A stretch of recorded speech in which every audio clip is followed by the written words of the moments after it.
ايه اللي حصل ده يا سعواد؟ يعني ينفع كده ان الكرة تقع من ايدك بكل سهولة وتخلي بتوع بيراميدز يجيبوا جون، وكمان بعد ده كله جاي تتفسح لي في الاهرامات هنا؟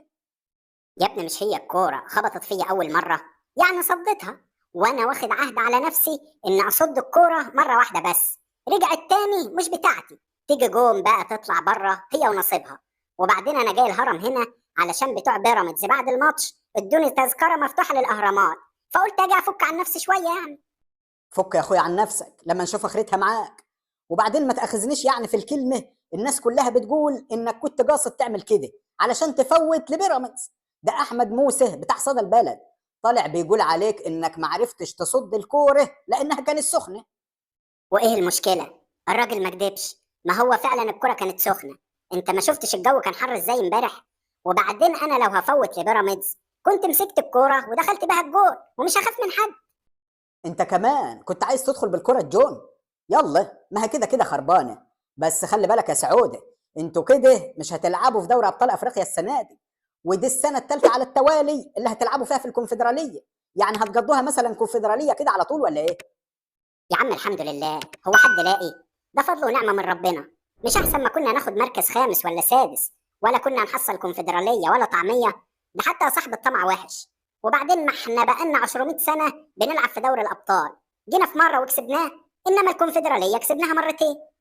والله يا سي عواد انت كلامك منطقي، بس انا مش عارف يعني مش قادر استوعبه منك ليه كده. ثواني لما اشوف مين بيرن عليا. ده سي محمد الشناوي بتاع الاهلي. ايوه يا سي شناوي يا سد يا عالي، الف مبروك يا باشا، الفوز على سيراميكا والثلاث نقط. حبيبي ربنا يبارك فيك، كان ماتش صعب والله. اللي بقول لك ايه، ما تعرفش الزمالك عمل ايه مع بيراميدز؟ اتهزموا اتهزموا يا باشا 1-0. ده حتى انا واقف مع سي محمد عواد الجون بتاع الزمالك، كنت جاي اعزيه وكده يعني، هو معاك اهو. شنو حبيب قلبي، مبروك يا باشا الفوز على سيراميكا، ومبروك على الكلين شيت. روح يا شيخ، ربنا يجعلك كلين على طول. حبيبي عودة، قلب عندك، وربنا يجعلها اخر الاجوان في مرماك. وجه ازاي الجون ده فيك؟ والله يا شنو يا اخويا، انا واقف لا بيا ولا عليا، والاقي الكوره خبطت في زوري، وبعدها ردت للواد ابراهيم عادل، راح جايبها جول. الكلام ده كله يمكن في 4 ثواني وربع تقريبا. طب يا عم انت كنت هتعمل ايه يعني في 4 ثواني وربع؟ لو 5 ثواني نقول ماشي. انا مش عارف ايه اللي بيحصل لنا ده يا عوده. ده انا التاني في الماتش بتاع سيراميكا الكره كانت لسه جوه الملعب، وانا طلعت بره الملعب علشان اجيب كره تانيه، بس ربنا ستر وبتاع سيراميكا ما عرفش يجيبها جول. يا شنو يا صاحبي، انا قلت لك من زمان سيبك من الكار بتاع حراسه المرمى ده، اصلها مش شغلانتك، ومستواك مش قد كده، وانت ما سمعتش كلامي. بتقول لي انا الكلام ده يا عواد؟ ده انا احسن حارس مرمى في مصر وافريقيا. ماشي يا عواد يا تفويته، يا بتاع الكره السخنه، خلاص بقى يا سي وبرضه هناخد الدوري.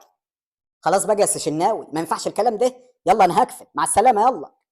وانت يا سعواد روح على التمرين وسيبك من الاهرامات دي، خد لك بطوله ولا حاجه ويا سيدي بقى تعالى اتفسح براحتك، ما هو الهرم مكان اهو، هو هيمشي يعني؟